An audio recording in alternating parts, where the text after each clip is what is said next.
জানি এবং সবাইকে চিনি। আমি শুধু একটা কথা বলতে চাই, এই সরকার কখনোই কোনো শিল্প চর্চার বাধা হয়ে দাঁড়ায়নি, কখনো দাঁড়াবেও না। কিন্তু পাশাপাশি আমাদের কিছু বাস্তবতা মাথায় রাখতে হবে, এটা আমি স্পষ্ট করে বলতে চাই। যারা শিল্পকলা চর্চা করেন, যে খাতেই করেন, তাদেরও রেসপন্সিবল হওয়ার প্রয়োজন আছে। সেটা কীরকম? আমরা জানি জুলাইতে একটা বড় গণহত্যা হয়েছে।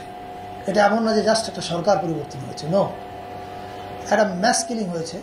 এবং যদি জনতা বিজয়ী না হতো, সিপাহী এবং জনতা তারা যদি বিজয়ী না হতো, তাহলে আজকে আমি এখানে থাকতাম না, জেলে থাকতাম। That is a reality.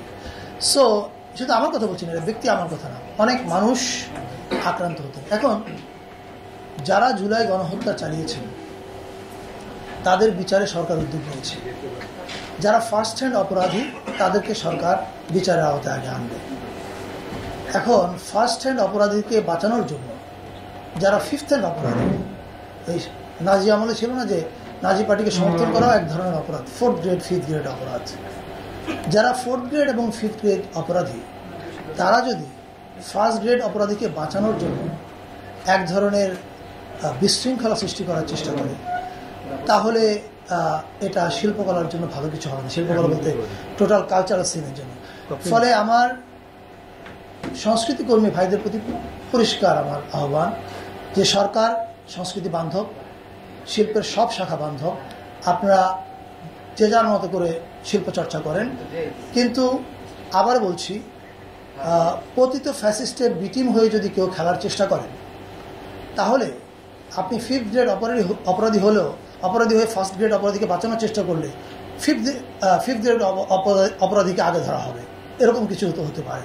ফলে আমি মনে করি যে এই পুরো ব্যাপারটা আপনি যেটা বলেছেন, এটা পরিষ্কার একটা প্ল্যানের অংশ, যে প্ল্যানটা বাংলাদেশকে ডিস্টেবিলাইজ করার প্ল্যান। এবং এটা বুঝতে আমরা পারি, আমরা এটা বোঝার মতো সক্ষমতা আমাদের আছে।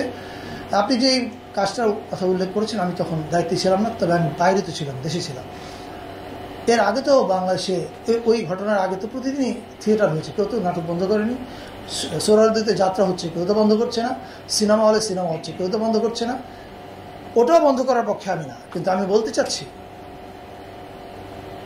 আপনি অত্যন্ত কুরুচিপূর্ণ এবং জঘন্য এবং উস্কানিমূলক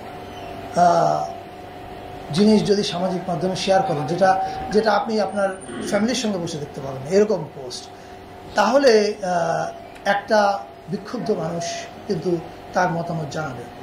মনে রাখতে হবে, বিপ্লবের পরে বিপ্লবকে শান্ত হতে কুলিং পিরিয়ড দিতে হয়। আপনি কুলিং পিরিয়ড দিবেন না, আপনি মিনিমাম অনুশোচনা বোধ করবেন না, আপনি ক্ষমা প্রার্থনা করবেন না, কিন্তু আপনি প্রত্যাশা করবেন আপনাকে পুনর্বাসন করতে হবে। It is impossible. এই বাংলাদেশ চেষ্টা হবে না।